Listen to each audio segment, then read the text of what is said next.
Ladies and gentlemen, welcome to NFU Conference 2022. Please welcome NFU President Minette Batters.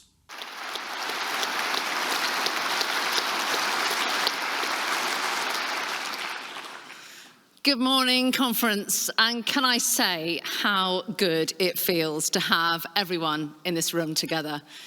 And I know that many of you are feeling exactly the same, and well done to everyone who's made it here from those storm-hit areas of the country, especially those without electricity and hot running water, as I was and actually still am.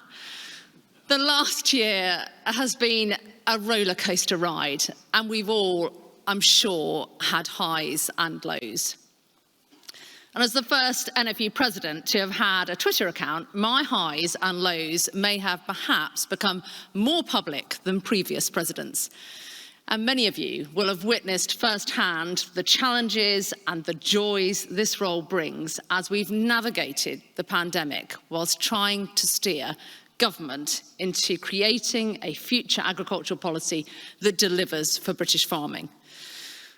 And only a couple of weeks ago, I summed up one of my most frustrating days to date after dealing with major issues which affect the future of all our farms, to be repeatedly told by members of the UK government just to be more positive. And I want to be clear from the outset, there is a lot to be positive about, to be proud of, and to believe in. Our high standards of food production, our net zero ambitions, our education programme, which reached 1/3 of 1 million children last year. And as Jeremy Clarkson has demonstrated, farming is reaching a whole new audience. A massive thanks to Jeremy for everything he's done to put farming on the map and for his support of our Back British Farming campaign. But government does need to understand that positivity by itself does not put money on the bottom line. Being proud of being a farmer and growing high-quality food does not by itself address the unfairness in the supply chain. And simply believing does not create a strong future for British food production. We need certainty, commitment, and consistency. We need a plan that preempts crisis rather than repeatedly runs into them. The current situation in the pig sector should have and could have been avoided. There are currently 200,000 pigs on contract, backed up on farm. 40,000 healthy pigs have been culled and simply thrown away. This truly is an utter disgrace and a disaster for the pig industry. And it is down to government's poorly designed change to immigration policy, and what I can only say appears to be their total lack of understanding of how food production works and what it needs. And the pain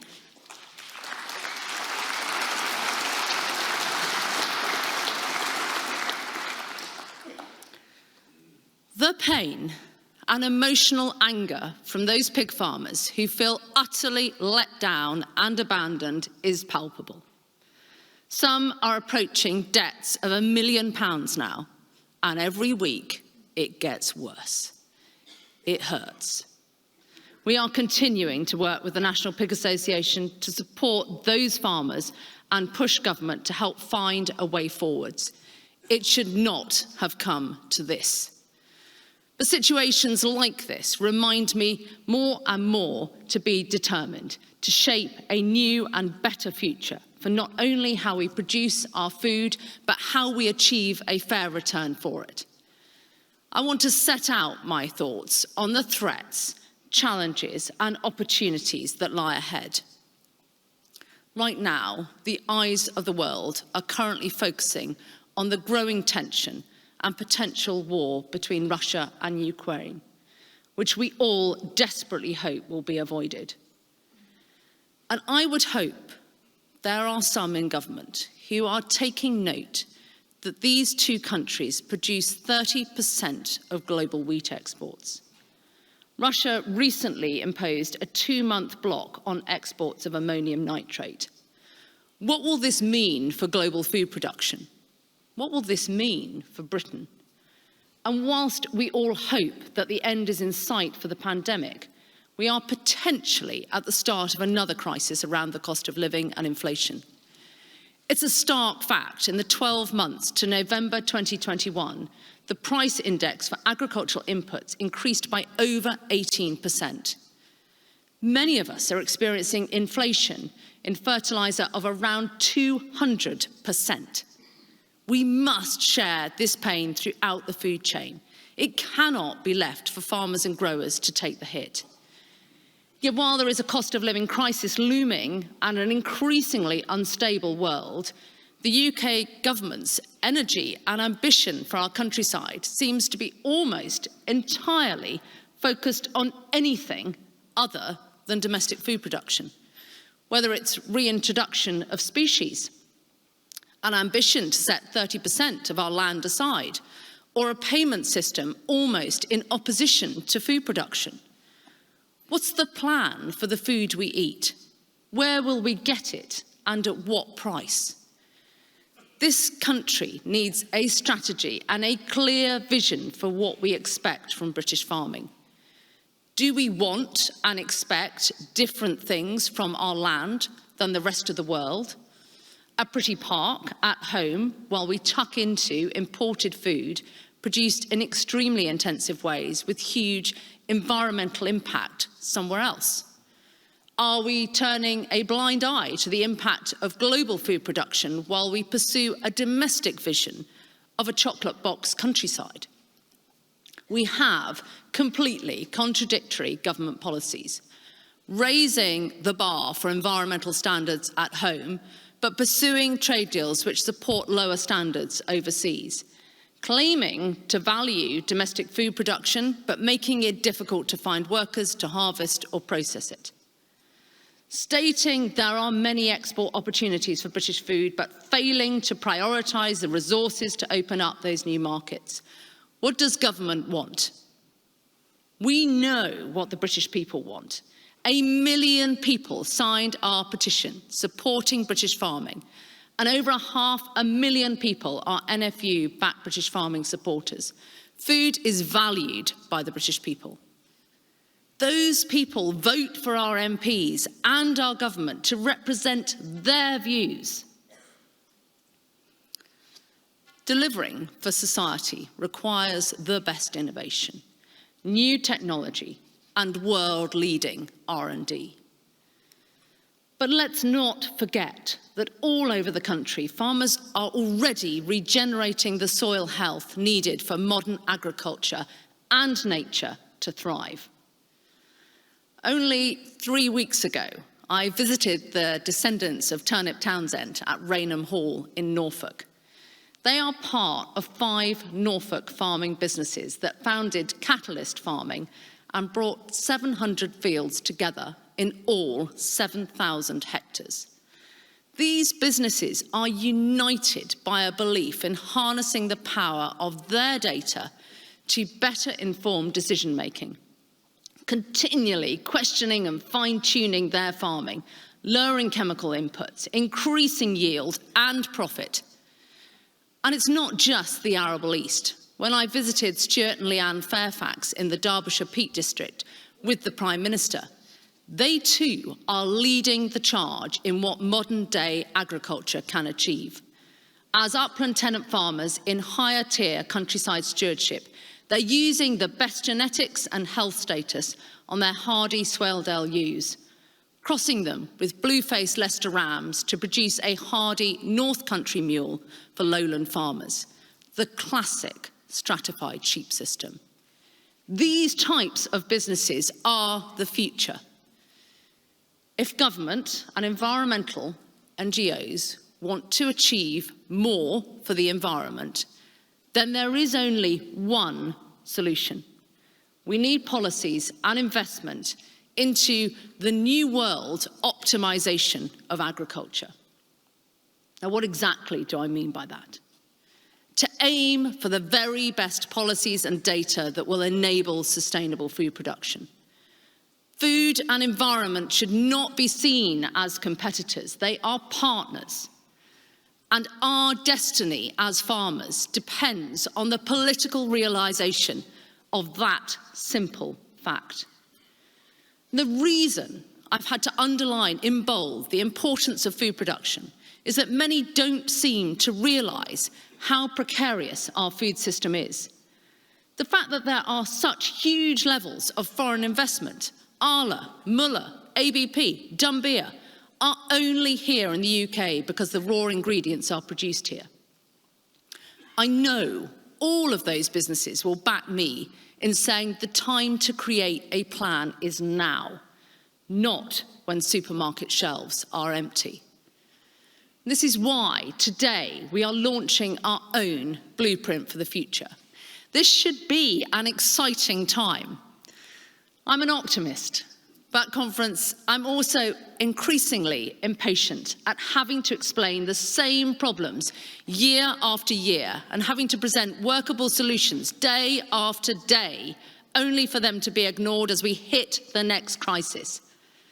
And there is a looming crisis happening in our horticultural sector, as new rules from the Home Office announced last week could mean a 38% increase in the compulsory wage rate that our growers will have to fund. Conference, this means there is a real risk of further food inflation and of British growers going out of business. I am asking the Home Office to urgently rethink this policy, which, if implemented, will be a huge mistake. It doesn't have to be like this. It shouldn't be a fight. It's not like this elsewhere. Look at Ireland, where Origin Green is a fantastic success story. The Irish government has been the catalyst for convening the food chain to work in partnership with them to create a sustainable plan for Irish agriculture, which delivers domestically and globally. We are up for the same here. We could do it. Effective policies are created by people who have really listened and understood how rules dreamt up in a Whitehall office will work in a field. It doesn't happen that much at the moment. So I hope that the Sustainable Farming Incentive, the SFI, will be the bedrock of the new English Environmental Land Management Programme. But I fear it will be underfunded. In summer 2020, I drew all farming organisations together to develop our Sustainable Food and Farming Scheme. Then we agreed at least 65% of funding should go to the SFI strand. So I'm incredulous to hear the Secretary of State suggest recently that only a third of the ELM budget will go to SFI, a scheme he intends to be taken up across 70% of farms. This summer, DEFRA should launch the first 4 standards of the SFI, and rightly, soil will be amongst the first of these standards. I hope it is well received. It's long overdue. I hope it rewards farmers and growers for good soil management, because that is the basis of climate-friendly food production. And I hope that DEFRA have acted on the work NFU commissioned from Anderson's, which showed that draft versions of the SFI barely produced a profit for farmers. And within Wales, the introduction of the Agricultural Bill to the Welsh Parliament in the first half of the year is likely to be a watershed moment for Welsh farming, providing the framework for a future agricultural policy and support schemes in the future. The Welsh and Scottish governments have committed to continue with the current levels of BPS until 2024. This means we have a 2-tier approach to farm support in the UK. And how is it right that farmers in England are being treated differently to the rest of the UK? Why is this important? It's important because we need a fair, stable and commercially viable platform for this agricultural transition. one that enables farmers and growers to be sustainable in all senses, environmentally, socially, and fundamentally economically. And one that gives us strong foundations to trade and compete globally. We know there are unexplored opportunities in global trade. There are many examples of how we have led the world in breed genetics. Indeed, Aberdeen Angus and Hereford have become the breed of choice across the globe. Successful international beef production all started here in the UK. I am pleased and relieved that government has listened to the NFU and will now invest in more agricultural attachés, boots on the ground to sell our high-quality produce overseas. At conference last year, I was exasperated that the UK only had 2 attachés when we are trying to compete with countries who have many, many more people around the world dedicated to agricultural exports. In the coming months, the UK should have 8 agricultural attachés, and this really is 8 steps in the right direction. Now, you all know what I make of the recent Australian trade deal. And suffice to say, I'd be much happier as an Australian farmer than a British one. The government's own impact assessment showed a drop in output of 3% for our beef farmers and 5% for lamb producers. Let's not make the same mistake again. Negotiators must learn the lessons and ensure our future trade deals are much more balanced and really do secure wins for UK farmers at a time of increasing costs, diminishing BPS payments, and a massive squeeze on labour. Now, I do want to talk about something which seems to be viewed by some as a dirty word: profit. Of course, it's not a dirty word for farmers, it's essential. But increasingly, I get the impression that farmers are not expected to want to make any profit, that they should somehow be running environmental charities. As I've already said, we have some of the most affordable food in the world. Our ambition should continue to be that we can produce high-quality food for everyone, regardless of income, and act as environmental stewards of the countryside. But I struggle to get my head around the fact that I can buy the British ingredients to cook a basic meal for my family for the same price that I'd pay for one medium latte in a coffee shop. That cannot be right. Farmers and their families have the same costs of living as everyone else in the country. But farmers are price takers. As we all know, we cannot set the price for our products. Therefore, fairness in the supply chain is vital. Any pain needs to be shared fairly through the supply chain and not heaped back onto the farm gate. But times are changing, and so must the way our businesses work. We need a new economic model for farming and our countryside. Why? Water quality, biodiversity, and carbon credits are all emerging markets that will need help to be defined. But one thing's for sure, the new economic model has to have collaboration at its heart. On my farm, I know through the success of our Avon Valley Farmer Cluster, where we've brought back nesting lapwing to the valley. We could never have done that without the farmers working together. Had we walked away and not farmed these ancient water meadows, the lapwing could never have returned. And now the farmers from 7 adjoining clusters have come together and formed a cooperative, encompassing over 50,000 hectares. It's farmer-led and farmer-owned, backed by technical professional expertise, and most importantly, it has brought tenants and landowners together to establish these new trades. Farmers are the only working conservationists of the scale needed. Trillions of pounds of ESG funding aimed at promoting environmental, social and governance factors is circulating above our heads, looking to invest in the progressive and sustainable sectors of the future. But it's an emerging sector which lacks integrity. There's a real opportunity to attract significant investment into UK agriculture, and we need to be right at the forefront of that to make sure the money hits the ground. Agriculture has always been an evolving sector.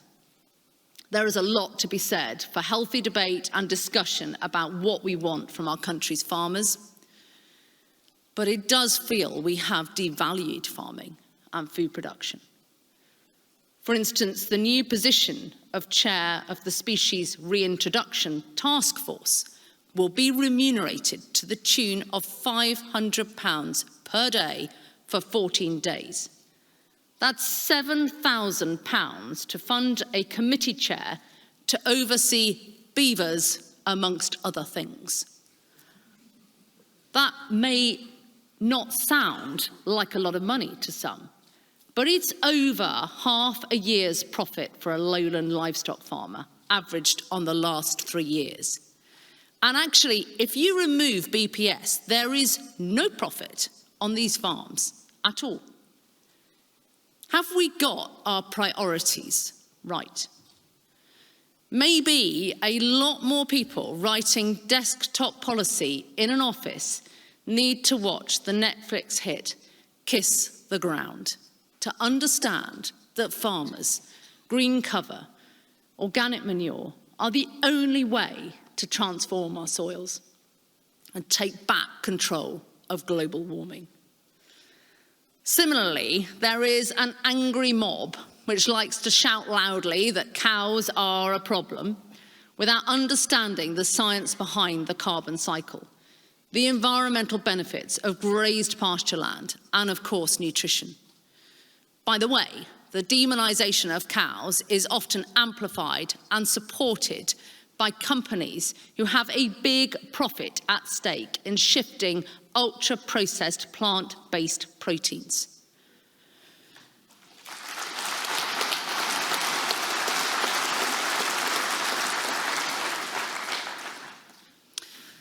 Polarised debates are getting us nowhere, and they're not allowing for us to focus on the very real challenges around food supply in the future.